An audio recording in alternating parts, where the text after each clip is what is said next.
We would ride together to Grand Valley State University and finish our degree or further our education. So I got to know her very well and adored her, loved her professional attitude, and really shaped my professional philosophy around her.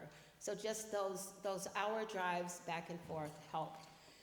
Then through my county career, I transferred into the public health department, and Aslan's husband and Brianna's father, John Scott, was the health director at the time.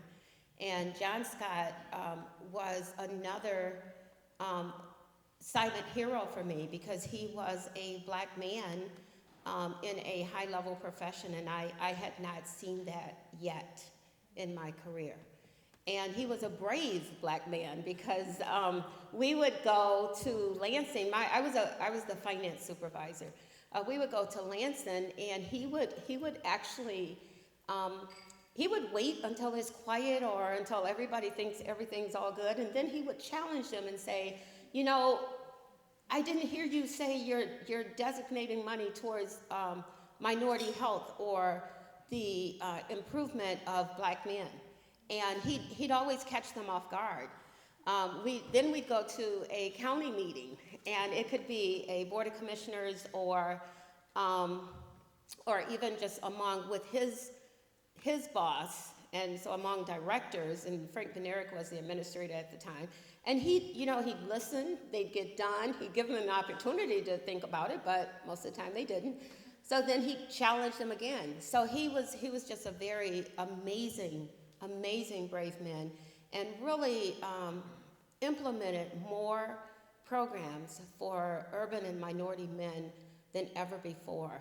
And we're not doing enough to keep that going. We do need to embrace our young black men and help them focus on health as well. And I say that, and you probably say, well, you're the damn health officer.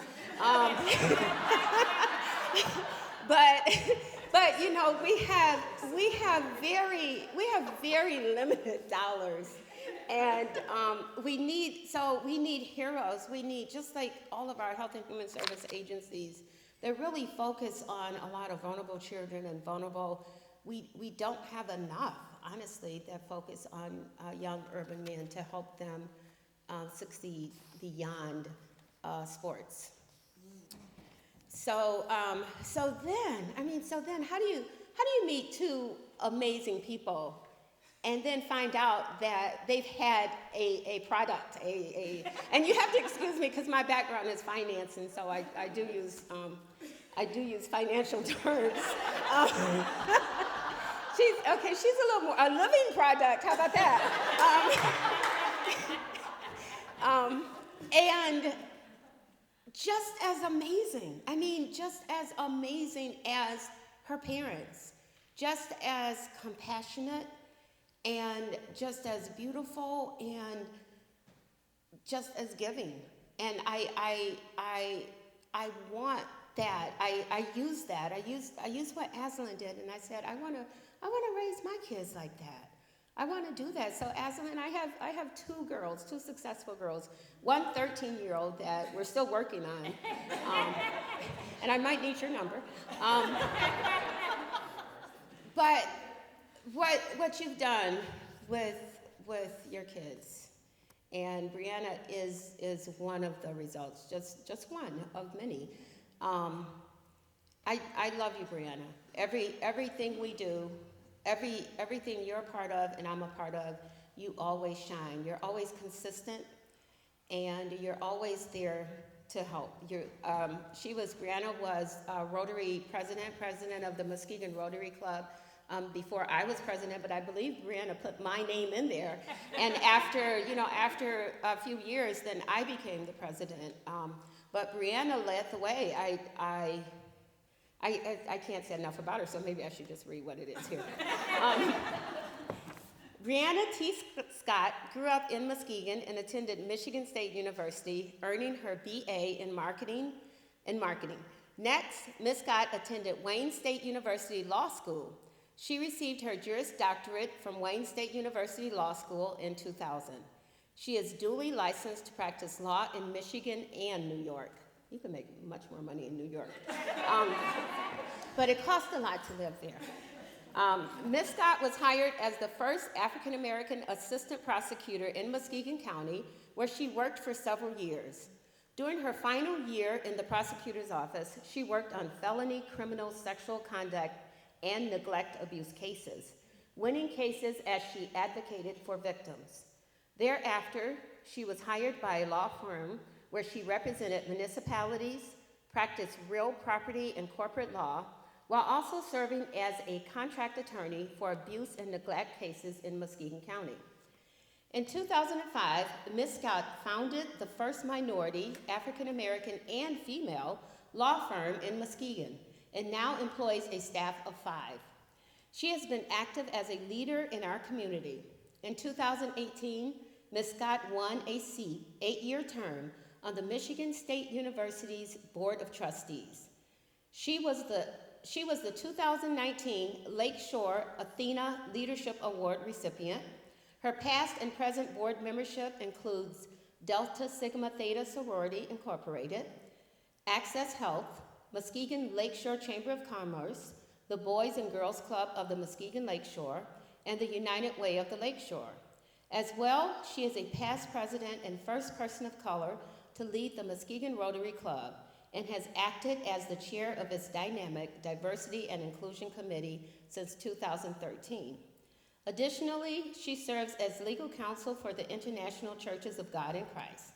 Ms. Scott is married to her husband, Stan, and is the mother of 1 son. Ladies and gentlemen, Brianna T. Scott.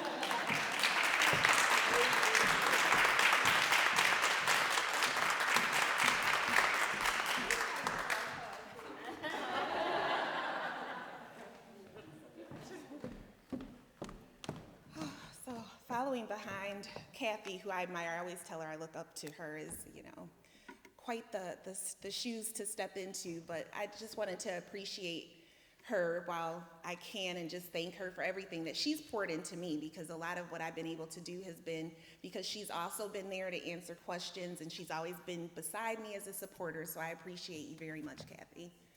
And I want to just acknowledge my mother before I get started, just because she is my idol, and I think I'm everything that I am today because of having her and my dad, who raised me to be a person who serves others before myself, and that's always been a mantra in our household, so I just want to thank her for instilling that importance in me. And then to all of you, I want to thank you so much for even considering me for this award, because I saw that Kay Olthoff was the 2019 award recipient, and I'm like, what in the world? I'm coming after Kay Olthoff? Like, who am I? And then I saw the other recipients, and I'm just thinking, man, I mean, they think that I even meet the, I guess the criteria to be amongst this group. So it's such an honor. I've known Kay since I was a little kid and have always admired her in everything that she's done in this community. I want to acknowledge my colleague and friend, Zanetta, and congratulate her as well for getting this award. I just think Zanetta is a trailblazer, and I think this is just the beginning for her. I'm so excited for the trajectory that she is on in her career, and I know the sky's the limit.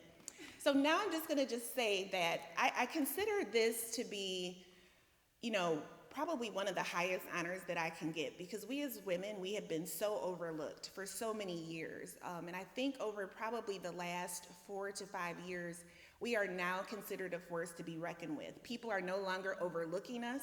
They acknowledge that you can't do much without us, right? And we've always known the power that we've had as women. And I think about my personal life and all of the things that I have been able to do. It is because of women like Kathy, like my mother, like my grandmother, and so many before me. I had a teacher, I don't know how many of you know Joan Majeski, but I probably would have been a juvenile delinquent had it not been for her. There's just so many women that poured into my life as I was growing up. And then when I decided that, hey, I want to kind of blossom out and do more for an institution that meant so much to me, and to actually put my name in the race, going against about 18 other people in a statewide race to run for MSU's Board of Trustees, there were women that came forward. My committee was pretty much all women. We had like, I think 2 men, 3 men out of my entire committee. But everyone just, they just said, you can do it, and just gave me so much confidence, so much encouragement, so much support, not just of words, but financially, because people believed in me. And I think about that. It's a passage, I was telling Zanetta earlier, I'm horrible when it comes to the actual scriptures in the Bible, but there's a scripture that says, to whom much is given, much is required. You all can probably tell me what verse and all of that it is, but I've always believed that God blesses us to be a blessing to others. Like, it is not for me to just hold on and be so conscientious of what I'm getting for myself, and maybe even envious and afraid of other people maybe doing better than me. To me, that is what I want to see. I want to see the next generation do more than I've done. I want to see anyone that comes to me for mentorship or for support, I want to be able to encourage them and see them knock it out of the ballpark. And I think that as women, we are more giving in that way. We're less competitive than our male counterparts. We are more supportive of one another. And I just would encourage each of you, because you just never know, that seed that you can plant into someone's life that will just continue to germinate and grow as the sun shines on it and as the rain pours on it, and it's going to blossom. You never know what it's going to blossom into. And so for those people that just kept watering me, I blossomed. I may be at the end of my blossom. I don't know. I'm still in my 40s. Who knows?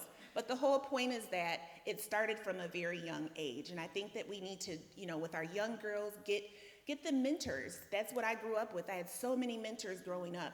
Talk to them, encourage them, because we can change this world. We're already seeing it. With our last election cycle, we've seen women just coming into these great positions of power and the great things that we're able to accomplish. I mean, our minds are just better than men. So I hope you got that wink on camera there. So I just want to encourage us to do all that we can to just give and pour into the next generations, because they are our future. And I want to continue to see our world get better. I don't want to see us to go back. I don't want to make the world back to what it was in the 60s and 70s. I want to see us just continue to grow, continue to change our communities, and it starts with one person at a time. Never underestimate the power in your voice and what you can do to change the lives of those around you. So thank you so much for acknowledging the very small part that I've had in trying to,